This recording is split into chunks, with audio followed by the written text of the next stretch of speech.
Hi, and welcome back to Sisterhood and Surgery. Today, our topic is politics and physician engagement. How can we improve our reimbursement?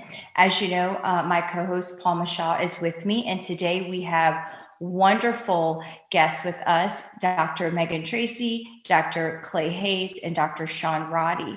So I'll go ahead and start with the first introduction.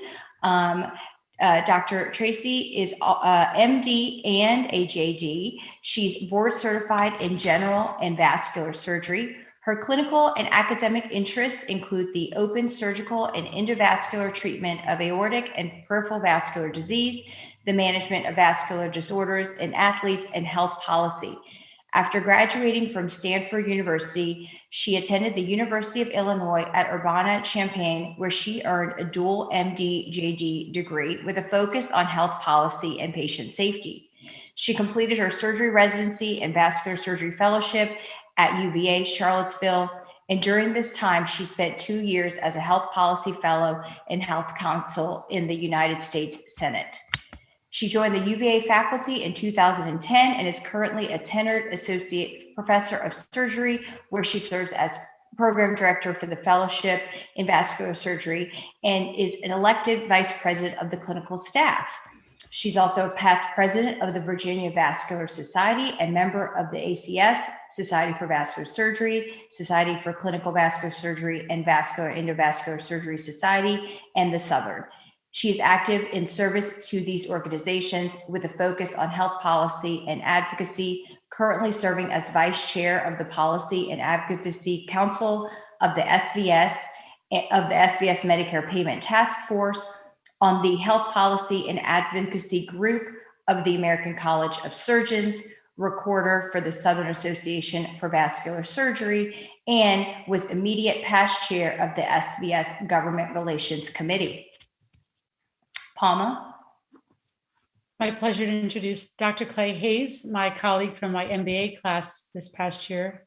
He's a board certified interventional cardiologist and president of the Jackson Heart Clinic in Jackson, Mississippi. After completing medical school at the University of Mississippi in 1991, he did his Mayo Clinic internal medicine residency program, which exposed him to multiple physician practice settings in Minnesota, Arizona, and Florida. When he returned to Mississippi for his cardiology fellowship, he began formulating his final pathway to private practice in his hometown of Jackson. It was during this time that he began to realize the importance of organized medicine as a vehicle for physicians to express their views and collaborate on important challenges and solutions facing their practices. As an example, as the Young Physicians President to the Mississippi State Medical Association, Clay created the CME in the Sand meeting to provide a forum for young physicians to meet and learn from each other in a family-friendly atmosphere. After 20 years, this meeting is now the largest and best attended meeting for the Medical Association. He also understands the importance of building and developing relationships. He's had the opportunity to serve numerous Mississippi governors, including Governor Haley Barbour, Governor Phil Bryant, and current Governor Tate Reeves. Legislative victories during those terms of service have included medical malpractice tort reform, development of a statewide STEMI, stroke and trauma system of care, improved physician Medicaid reimbursement, and limiting the scope of practice for non-physicians. He is the past president of the Mississippi State Medical Association, past chair of the Mississippi delegation to the American Medical Association House of Delegates, and chair-elect of the Southeast delegation to the AMA House of Delegates. He recently completed the Brandeis University MBA program in May of 2021 and is currently working on prior authorization legislation and Medicaid expansion for the upcoming 2022 Mississippi legislative session. He's also working with Mississippi congressional delegation to improve the Medicare TAVR reimbursement for his state in 2022. Welcome, Clay. Thank you. And our last guest is Dr. Sean Roddy, who has been on faculty in the Division of Vascular Surgery for over 20 years and holds the title of Professor of Surgery at Albany Medical College. Additionally, he has been involved in physician reimbursement at the national level since 2006 and chaired the SVS Health Policy Committee's efforts for a decade. He is the current AMA CPT advisor for the Society for Vascular Surgery and a prior member of the SVS Board of Directors as chair of the Policy and Advocacy Council. He serves on numerous committees for both national and regional vascular surgery societies.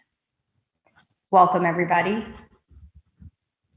So we recognize that policy and law impact our daily lives and that of our patients. So we've asked each of you to be on the show because Linda and I, we recognize, as do many others, how knowledgeable you are regarding the different aspects of this process. And we know that you're going to contribute lots of information to us and educate us in this respect, especially now with the threat of the proposed Medicare cuts and adjustments to the Medicare physician fee schedule. We look forward to your explanation regarding how we can be more involved in vascular surgery or any of the specialties to improve our negotiations and improve the payment plans, as well as how we can engage future trainees and young surgeons in this process. So to begin, we'd like to see if you can describe, each of you, how you got interested in this as a background and how you think your practice has benefited from your efforts. Megan, do you want to start? Real quick, this is a live show. So please text in your questions to DEBAKEY, and or you can go on the web, go to pollev.com and enter DEBAKEY and respond to the activity. So I can start with my road here. You know, I think that some of it's serendipity. When I was coming through college at Stanford, it was really the time period of the early 90s, which was probably the last time that we were talking about really major healthcare reform, both finance and delivery potentially, when they were talking about the Clinton health plan. And as somebody who was looking at going into medicine, it seemed that really where the rubber hit the road of how we were going to be practicing and who was going to be determining that was to a large extent going to be written at the federal level, both in legislation and at the agency in regulations. You know, both of those being, and we can talk about this more later, incredibly powerful and incredibly influential, you know, with regard to both how we're paid and how we practice these days. So I pursued an MD-JD thinking that you go straight to where they make the laws and then to the agencies where they implement them. So again, I feel like things have come full circle because again, we're looking potentially at some incredibly influential national legislative issues that touch on both what we're paid, how we're paid to practice, potential reform to healthcare financing into the federal system, and then all kinds of details in how these things are implemented, you know, at the agency, Center for Medicare and Medicaid Services in this case, once the laws have been passed or the rules have come out, that downstream have a huge impact on our practices. Mike, do you want to? Yeah, sure. So, you know, when I went into medicine, the reason I went into medicine is because I wanted to be like my dad. My dad's the founding member of our clinic. And, you know, Mississippi's a small state and most of the healthcare is provided by people in private practice. And, you know, when we talked about these challenges in private practice, or for really any practice, you know, it's the reimbursement rate. And then how do we get things into the state to help our patients. And we, you know, like I said, that Mississippi is a very small state and we get to know, you know, our legislators, our congressmen. I've had the pleasure of taking care of, you know, Thad Cochran was one of my patients and Trent Lott was one of my patients. And, you know, you get to talking and we start talking about the challenges they face. And they were asking, you know, what can we do? Do you ever want to come to Congress? Do you ever want to come to Washington and talk about these things? And I said, sure. And so, you know, we start developing those relationships and then you start getting to know their staff. And so things start changing and that's how you do it. It's all about relationships. That's what it's about. Sean, do you want to, I remember when you were a few years ahead of me and I was always amazed at how you caught on so quickly to this complicated concept of billing and reimbursement. Can you talk a little bit about?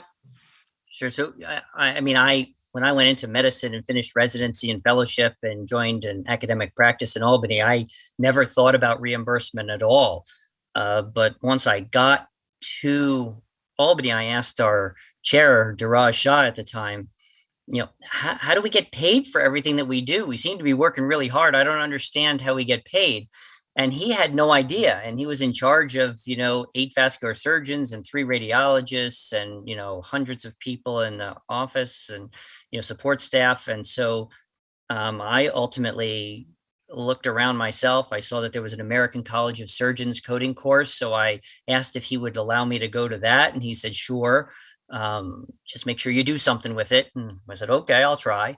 And so I went there and I realized that we were billing half of everything wrong. And I thought, oh my God, this is just horrible.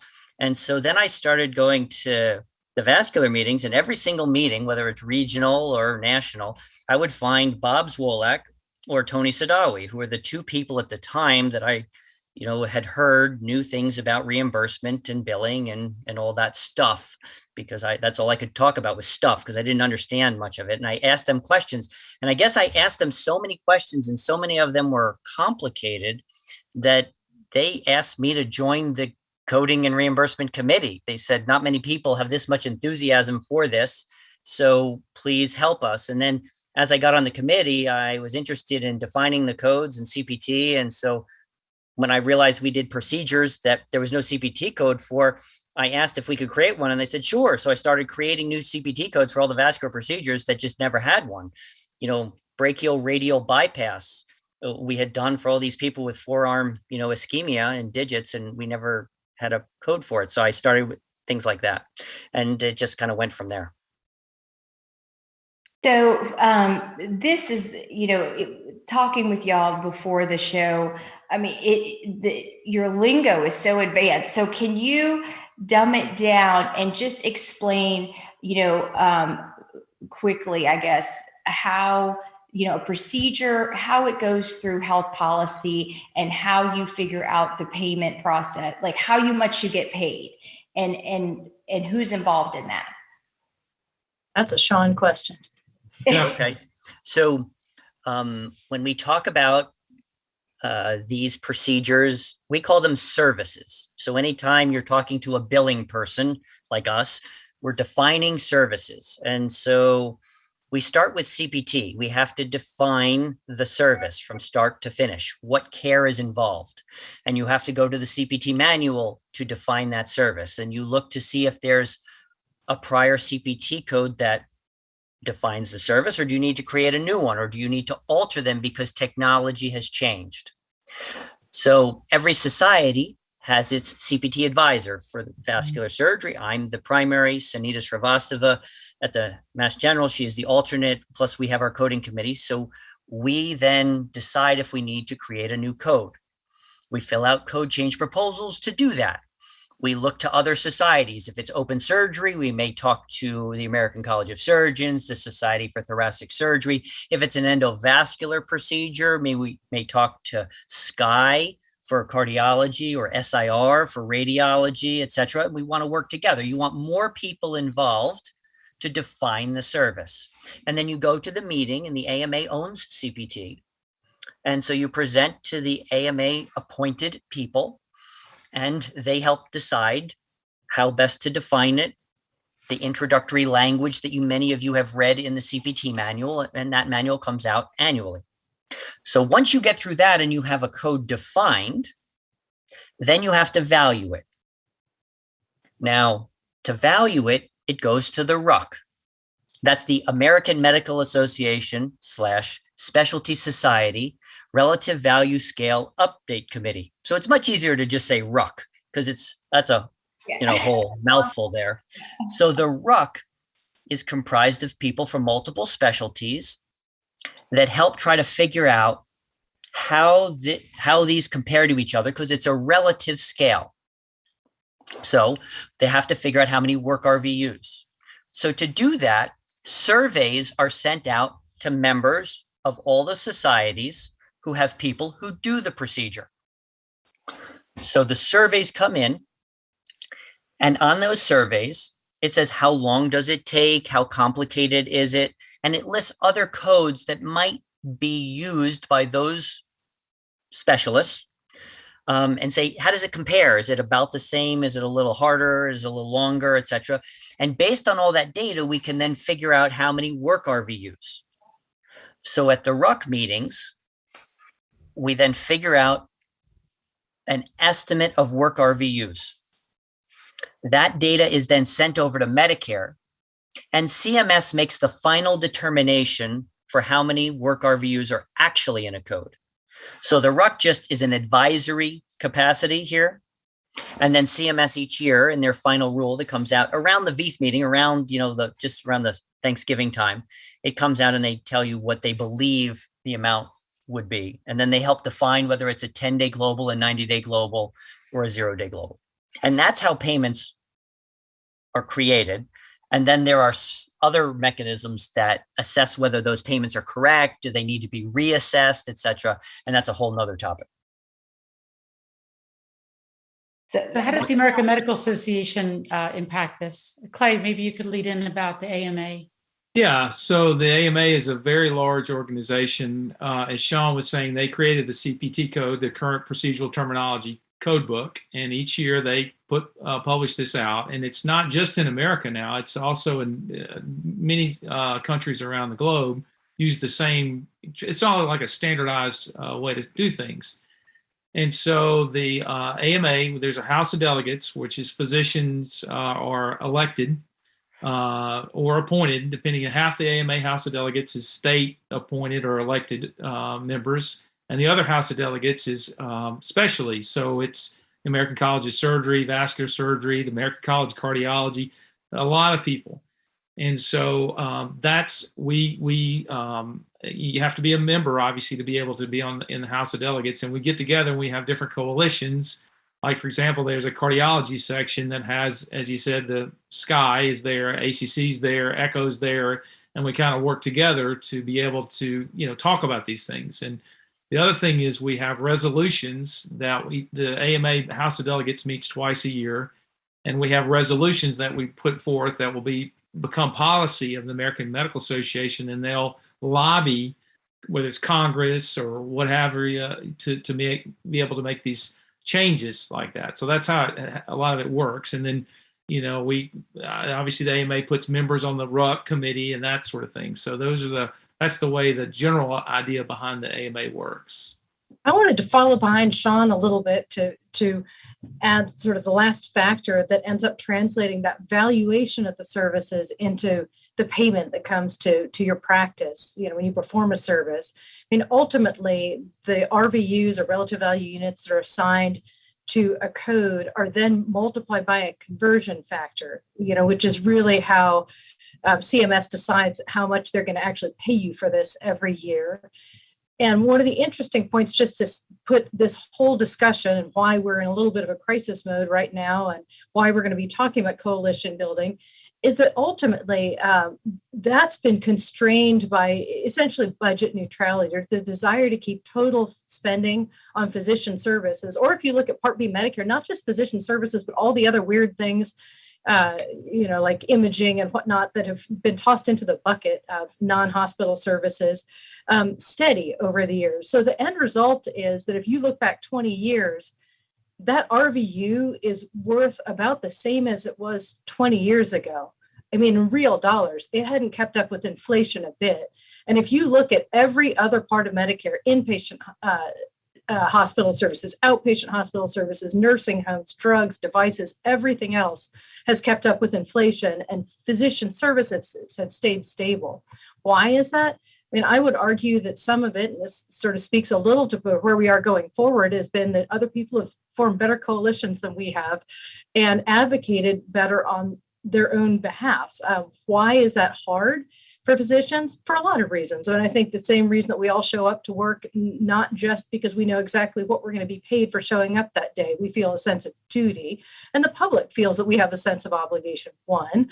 Two, when we really do have a fixed pie, it becomes very challenging for different types of physicians, family practice folks, general practice, primary care versus specialists versus proceduralists, to all march to the same drum when ultimately something that's being paid to us, when our services are valued more highly, is coming out of somebody else's pocket. So it's been a very difficult coalition to hold together. So ultimately, while some of these policies impact different groups, vascular surgery more than other groups, and there are some things that are happening like that this year, it's very, very difficult to form a broader coalition to make the case that we really maybe need to expand that pie, and that the spending on physician services, on what we all do for patients every day, all physicians, probably needs to grow with the economy a little bit, or at least catch up to where it's been. So we really are in this crisis stage where what we do has been essentially losing value against inflation. It's been estimated up to 40% of its value over 20 years. And if we're starting to feel the squeeze, that's why. So it impacts everything. It impacts, what services we're able to provide. It impacts whether you can hire another partner so you're not taking so darn much call. The valuation and payment for your services impacts whether your hospital thinks it's worthwhile to invest in, upgrading your equipment or supporting your service line or growing your practice. So for all of those reasons, these things really are important to all of us, whether or not you feel the direct impact of one particular piece of policy. So, Yep. Meg, go ahead, Clay. Sorry. Yeah. I think you bring up a very valid point. We talked about this at the American Medical Association House of Delegates in November, this budget neutrality. We're like the only piece of the federal budget that has the attachment of the budget neutrality. And we're trying to get out from that, because the hospital, it's like Part A, Part B, Part D is the drugs and all this sort of stuff. They don't have a lot of the same challenges that we do, and we're just not very good at lobbying. We do it in small groups, but we don't collectively do it. When doctors try to get together, it's like they circle the wagons and shoot in as opposed to shooting out. It's a really challenging problem for us. But you're exactly right. It's designed that way, and it's been deliberately designed that way to try to control the growth of medical spending. We're just the only sector of medicine that it's worked, in that regard. It is incredibly challenging that it's hard to make that case. And it's interesting that it seems crystal clear that whether it's pharmaceutical companies, whether it's the hospitals, you can't run a business losing against inflation for 20 years. And to the extent that this feels like a crisis, and that maybe our private practice colleagues are feeling it more acutely, it's because that's really where this hits. And there is, at some point, gravity always takes effect. You can't run a business for 20 years, 20 plus years without keeping up with inflation. You can't do more with less forever. And the methodology that CMS has used in some situations has been suspect. They made a good point that the rate of overhead that nursing and ultrasound techs and all the clinical staff was paid in the fee schedule was last valued in 2002. So it was 20 years old. So pay has gone up. So they said we need to increase the pay in the overhead for all the procedures and all the services that we do.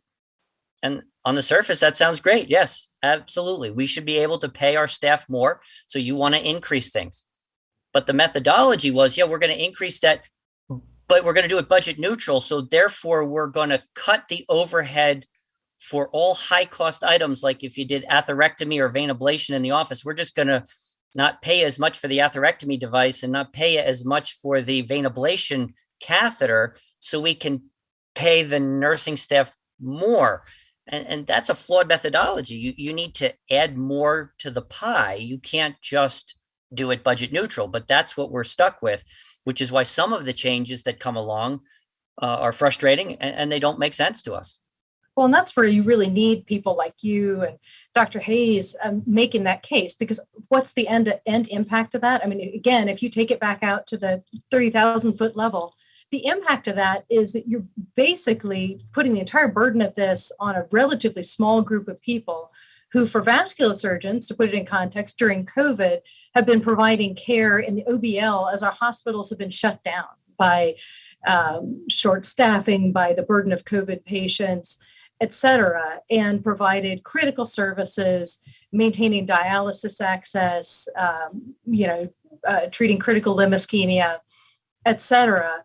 And ironically, coming from the payer perspective, that's actually a lower cost site of service than the hospital.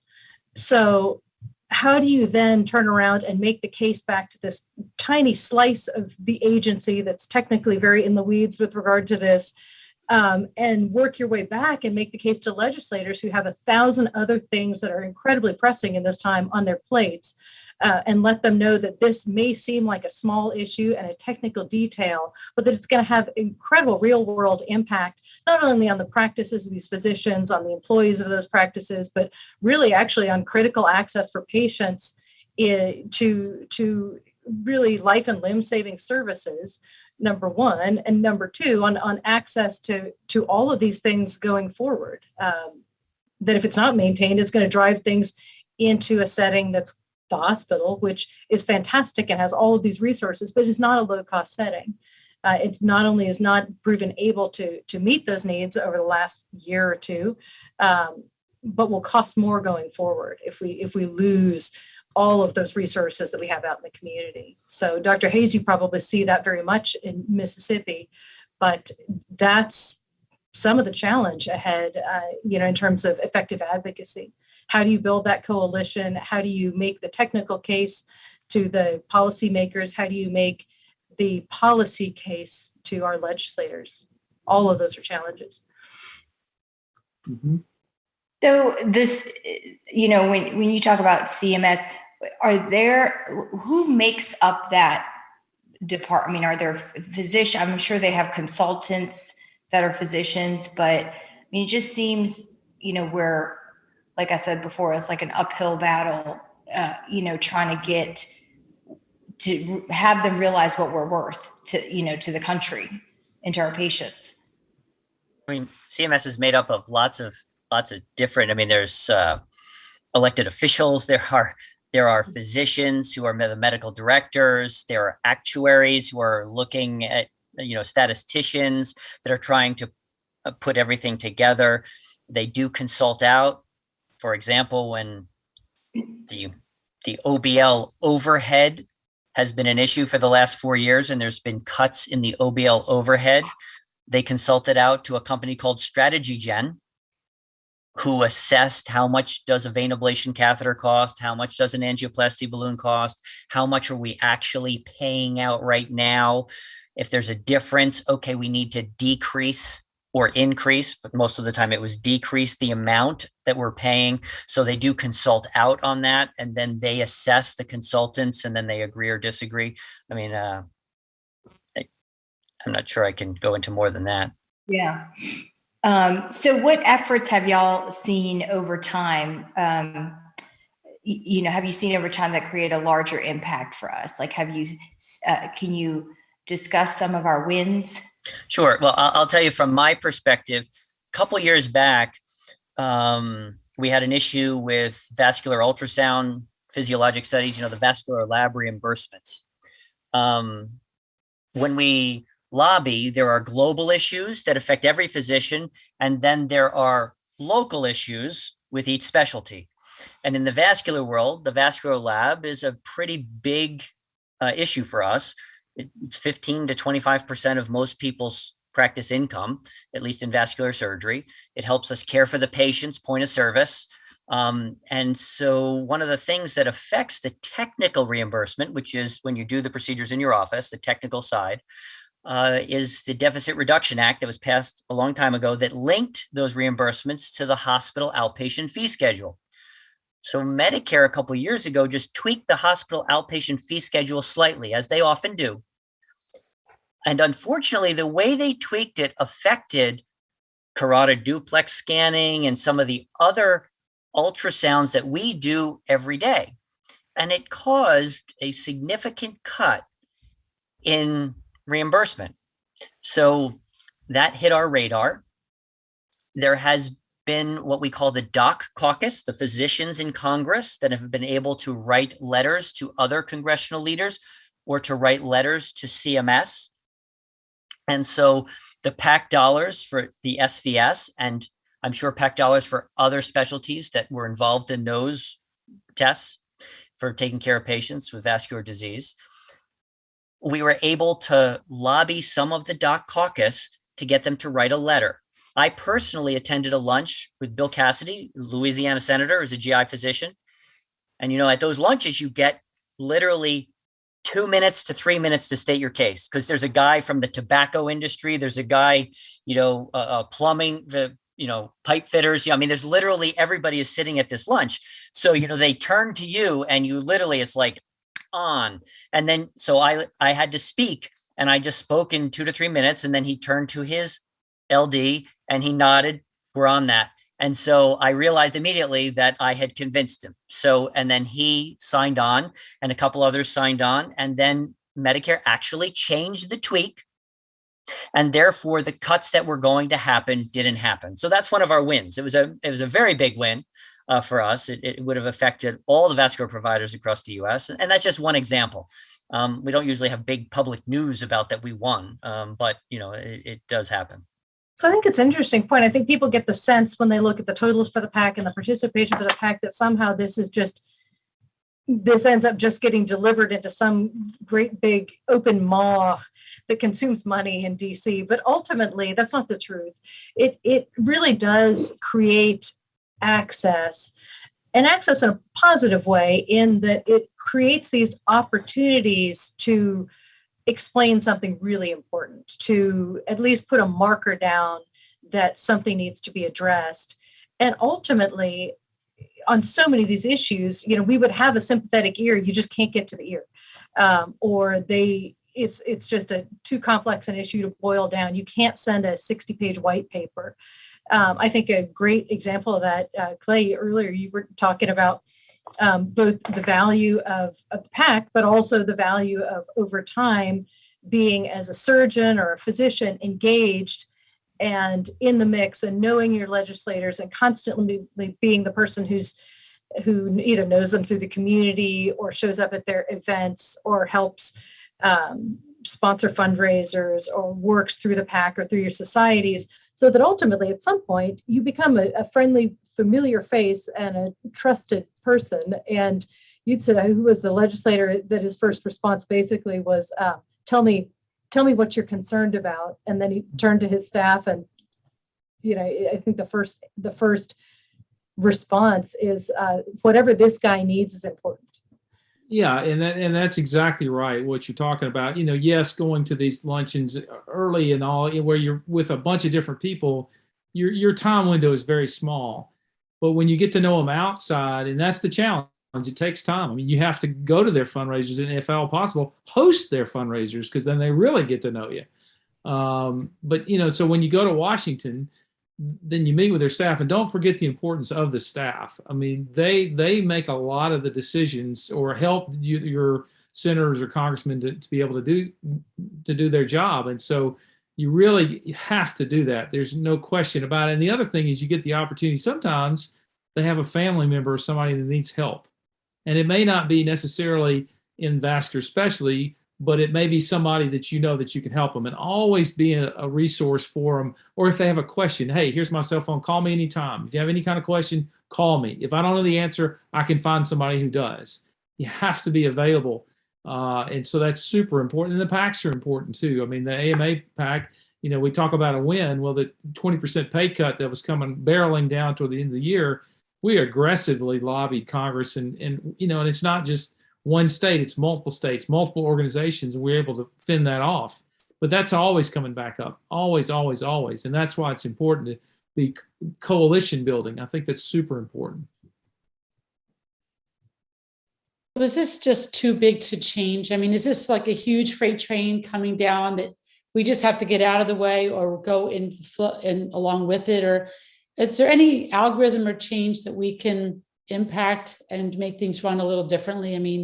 You guys have been doing this for a while. Do you feel like we have power to change things, or do you feel like it's just too big and we're just managing?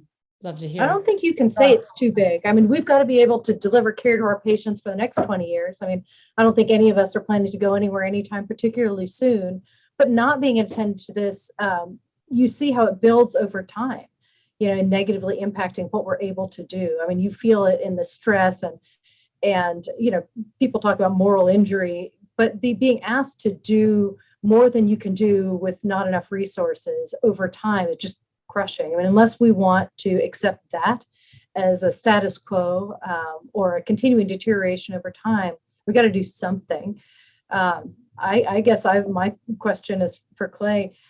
What do you think the prospects are of a broader physician coalition going forward, since we really do seem to have hit the wall on so many different fronts with regard to budget neutrality and adjustment for inflation? Well, I always think there's always a possibility or the chance. We just got to be persistent. But that's what physicians do. I mean, we go to medical school and residency. I mean, we're all the champions of delayed gratification. I mean, how often is that? We're used to that. You know, I was just thinking in our own world, I mean, TAVR payments, you know, Medicare is paid differently in different regions of our country. That's the other thing. And so, for example, the TAVR procedures reimbursed at $40,000 roughly in Tennessee. It's only reimbursed at $32,000 in Mississippi. Well, I mean, what's the line in the sand? What's the deal? Just because they're in Memphis on one side one day and 10 miles down the road they're in Mississippi, what's the deal? And, you know, these are the challenges that we face. Now, obviously, there's also, you know, geographic, you know, they call it the GPSI, which is the Geographic Practice Index. And so it's more expensive to live and to practice in, say, a big city like New York, as opposed to being in Jackson. And so you have to take those things into account. But this is all the way, this is the way our government is. But you got to get out there and you got to hustle. And you got to, as you know, get to know the right people, and the right people are really Congress. You know, the senators and Congress people. That's really important to know those people and be able to present your case. That to me is the ticket. Sean, can you comment? I saw a big grin on your face. No, I was just thinking that, you know, our staff, at least at SVS, has been able to create relationships with lots of the members of the Doc Caucus. And so as soon as issues come up, the staff in those offices are open to us talking, explaining the issue, moving forward to get a solution. And you can say that the whole thing's frustrating. You can say that we got rid of the SGR and we're still having issues, you know, or you could be optimistic and say that each time we run into an issue, we seem to solve it and move forward. You know, you can look at it any way you'd like. I would love for a big overhaul. I just don't know where to start myself for that. And I'll defer to others smarter than myself. That's a good point with the SGR. Whoever thought that would go away? Right. I mean, after years and years and years, we changed it. Now then we changed it to something different. And they hit us with budget neutrality. It's like, you know, it's always something. But there, you know, I think that one of the take homes is that there are effective avenues. And I do think that we spent a little bit of time talking about how technical some of this gets. And I always feel like this is sort of the point in a talk when people are feeling a little bit desolate, like I have no idea what I could possibly do. But there are so many things you can do. I mean, I think that if you're willing to trust, you know, Sean and Clay and, you know, to some extent, Matthew Seidemann, who's leading the Policy and Advocacy Council, and others, and our fantastic staff to carry the fight forward, the easiest way to do it is to support the PAC. In conjunction with that, the SBS has supported some really great grassroots tools to help get you in touch with your member of Congress and their staff, like 30 seconds at a time. Here's who they are. Here's how you can write them a letter. We've kind of filled in some of the technical details, so you don't necessarily need to know them.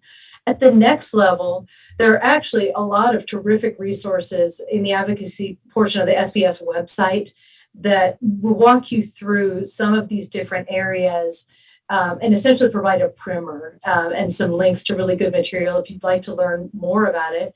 And then for those people who've got kind of the bandwidth and would like to really learn more about it, there are tons of opportunities for service to the SBS at your state level, through your state medical society, through your state chapter of the college, for instance, to really, for instance, join the coding committee and take a deep breath and spend several years learning absolutely the ins and outs of this, and also providing incredible service to your fellow vascular surgeons.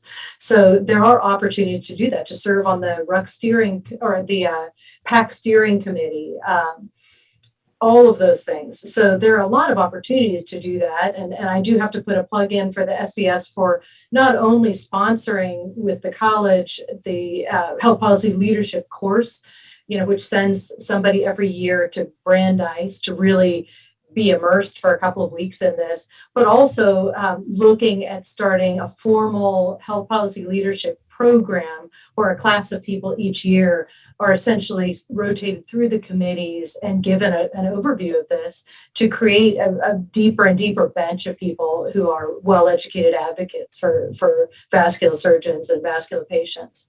So there are a lot of opportunities to get involved to your level of comfort and to expand your understanding of this.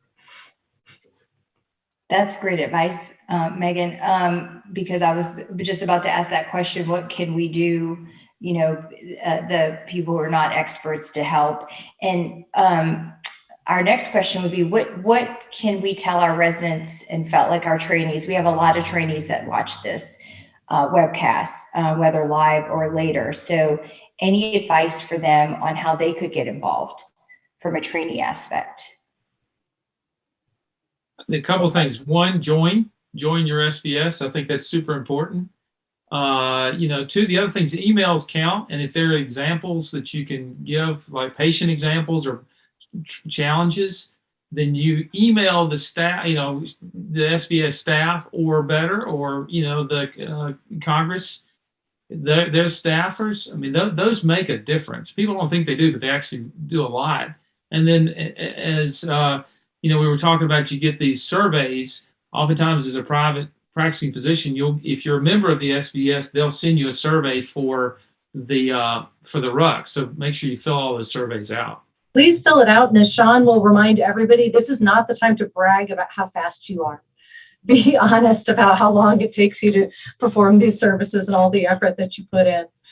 If you actually take the time to see how long anesthesia took really to get everything ready, and how long it really took to prep, and how long it really took before the dressing was on and the person left the OR, it is a heck of a lot longer than you want to beat your chest and say. It may be triggering to walk through it, but please do it on behalf of all of your friends and neighbors. Yes, absolutely. The more honest answers we get, the better we can defend reimbursements and sometimes even increase reimbursements. When people just assume that others are going to fill out those surveys and I don't have time for this, that's where we get into trouble. And you just have to think about how long it really took. Maybe even take a timer on your iPhone there, or whatever timing device you want, and really see how long it took. Then you can answer it and give us the data we need. So I would say, also talking about the medical students, trainees, more and more medical schools are really involving, including policy and to some extent the finance of medicine in the curriculum, which I think is important. As a program director, I tell the fellows, you got to listen to me at least once a year on this. But the other thing is that as fellows and residents and fellows, you can ask your program director to include this in the curriculum, whether it's bringing it into your regular didactics or making sure that you're getting exposure to some of this great content or things that the SBS is putting on, or educational material through the AMA. We've had students and residents who've been very engaged through the AMA as well. And then for the people early career, when you really feel like you're hitting a wall because you're incredibly busy and trying to get your mind around all this, I think the SBS has never been more committed to really engaging young surgeons across all of the committees and really in the advocacy effort. So there are ample opportunities, whether you want to pursue one of these the scholarships or get engaged at the committee level. Feel free to reach out. And, I do think either the upside or the downside is that any one of the people serving on those committees, or who's been engaged with or without a beverage would be more than happy to talk to you about it at a meeting, or if you reach out by phone or email or whatever. So if you're feeling overwhelmed, knowledge is power. And the more you understand about this, the better you'll be armed kind of going into practice, especially if you're looking at 20, 30 years ahead of you. Take control of this situation. Megan, I want to agree with you on that, having just come off the strategic board meeting, which we spent time on this weekend.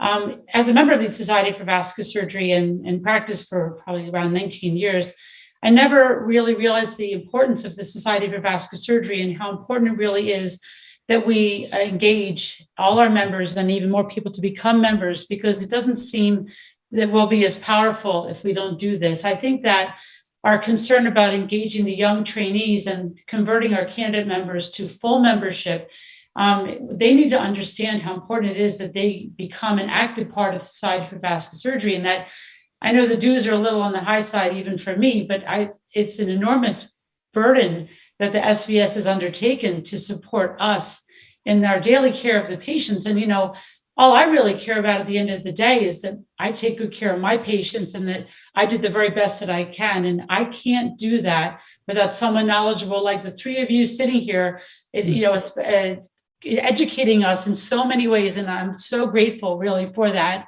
Honestly, I just applaud you for everything you're doing. And I want to thank you for all that you've done for your societies, the AMA, the SVS.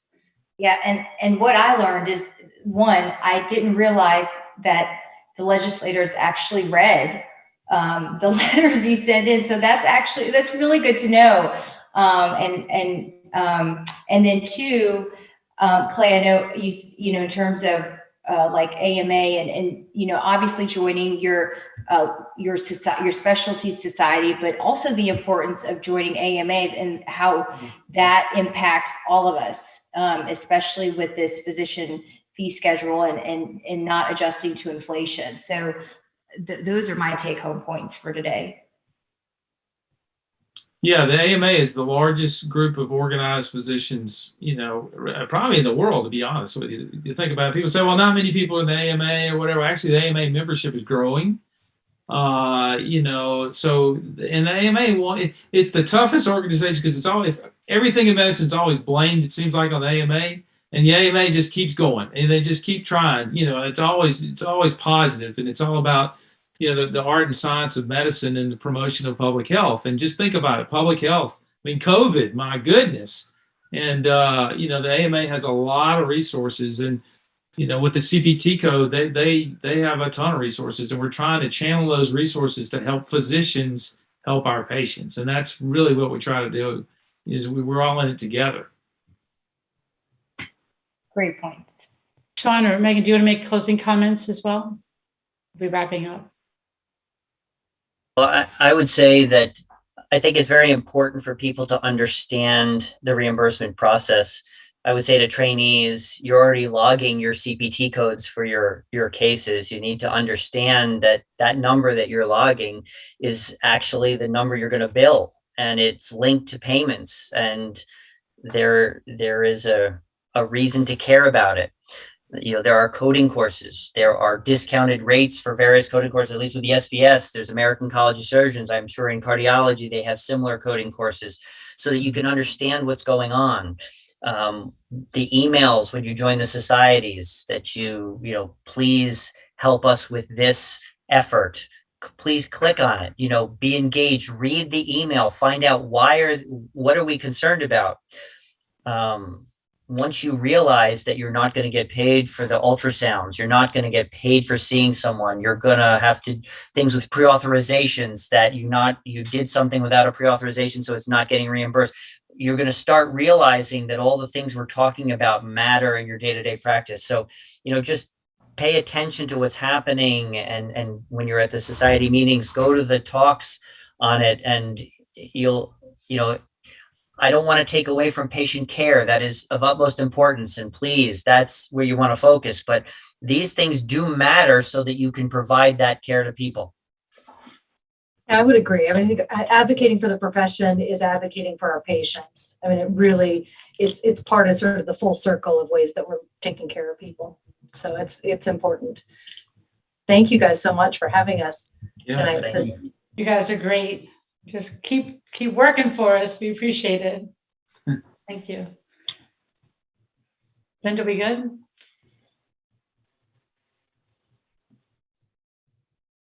So I think we'll sign off. Have a good night. Thanks Thank you, again. guys. Thanks for asking. Hey, Clay, you must need to know Rishi Roy then.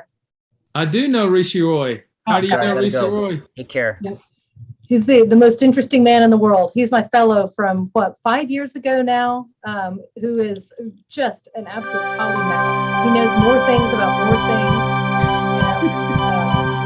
cultural stuff, medical stuff, everybody in the community. Everybody I know seems to know Rishi. Like I'm in random airports and people will, you strike up a conversation. They say, "Do you know Rishi Roy? How are you asking me this?" Like, "Oh, well, I'm going to be, best man at his wedding or something." I don't know him that well. Yeah. Well, he just got engaged, so That's awesome. somebody will be vying for that one. Yeah, Well, that's it's great to at least virtually meet you. exactly. You have Well, his I feel the email. same. He may be recruiting you, Megan. He might be. Yeah, that's right. We don't have enough folks in Mississippi. We're always trying to get folks down to come this way. That's the truth. Well, and you'll pay them a little bit more. We try. We do what we can. We do what we Great can. scheme of things, but it also seems to be a really neat, pretty tight knit community. I mean, he's been able to do some things with that practice down there that you couldn't do easily at a bigger market. Yeah, we believe in the big fish, small pond. Yeah, that's good. Excellent. Well, good to meet you. Have a great night, May. Have a great night, Palma. Las Vegas. Take See ya. care. Bye. Bye.